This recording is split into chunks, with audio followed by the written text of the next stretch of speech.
Alright guys, and welcome to another video. Today we're going to be talking about why you shouldn't be leveling engineering just yet. Now at this point you're probably thinking, right, that's it. MetaGoblin has totally lost his marbles. He's telling us not to level the best profession in Wrath of the Lich King.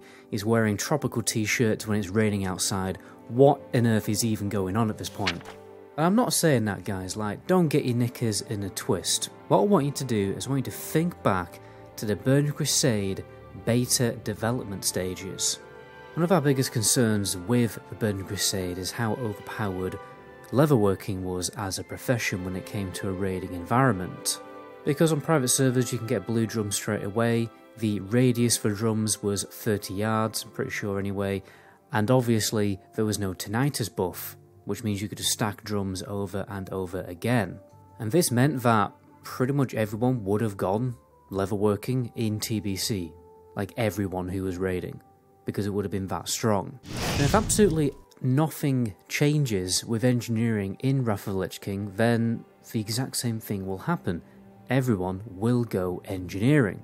And it's simply because engineering is so ridiculously overpowered in Wrath of the Lich King, and this is something that Blizzard have made it clear that they don't really like. They don't like people being pigeonholed and requiring to get a certain profession in the game. So maybe in the future they'll make engineering more balanced with the other professions by either boosting the other professions or nerfing engineering.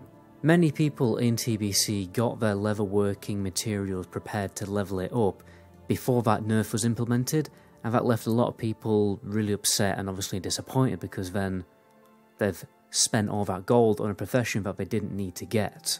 So guys, this is why I wouldn't necessarily recommend leveling engineering right away, or preparing the materials to level it on your Death Knight or a boosted character, because it is subject to change. Something might change to nerf engineering, and it might make it like not as strong, particularly for your specialization. Obviously the problem with this is right now engineering materials to level it up are cheap on the auction house because there isn't a huge demand for it and there's a big supply. But when a pre-patch drops, there's going to be an increased demand, shorter supply. So obviously we don't want to leave it too late to the point where we're dramatically increasing the cost of preparing our engineering materials for leveling. What I'm doing, guys, is I'm waiting as late as I possibly can in the beta's development. When the beta is very close to shutting down, or it's pretty much guaranteed they're not going to make any changes, that's when I'm going to start focusing on buying my materials.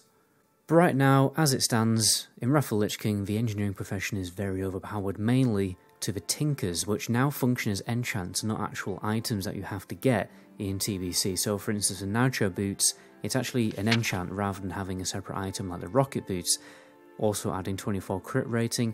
But the main thing is the hyperspeed accelerators, 340 haste for 12 seconds, that's on a very short 1 minute cooldown that can line up with most of your trinkets and your other cooldowns. So right now, yes, it is very, very powerful. I don't know what they would do in terms of nerfing engineering to make it more balanced, maybe increasing that cooldown of hyperspeed accelerators, or adding something like the tinnitus debuff where you can't use engineering tinkers within a short time of each other, so there's like an internal cooldown of you using different tinkers. If you've already got all the materials prepared to level your engineering on a different character, I wouldn't worry too much, to be honest, because they might not make any changes at all. Secondly, if they do make very severe changes, you can just resell all the materials on the auction house for a profit.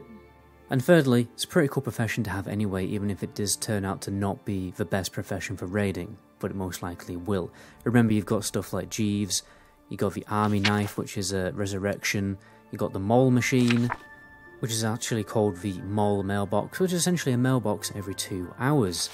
And you've also got the good stuff like thermal sappers and grenades, including your engineering goggles, which is a great pre-raid best in slot item, which will last you for most of phase 1. And obviously it's still a great gold making profession with cloud farming and also farming mechanical mobs in the open world to harvest them for engineering materials. But anyway guys, only time will tell. My advice is just to wait before you level your engineering to avoid severe disappointment. Or you can take a gamble and hope that they don't make any changes at all. Anyway, my name is MetaGoblin. In the next video, ciao.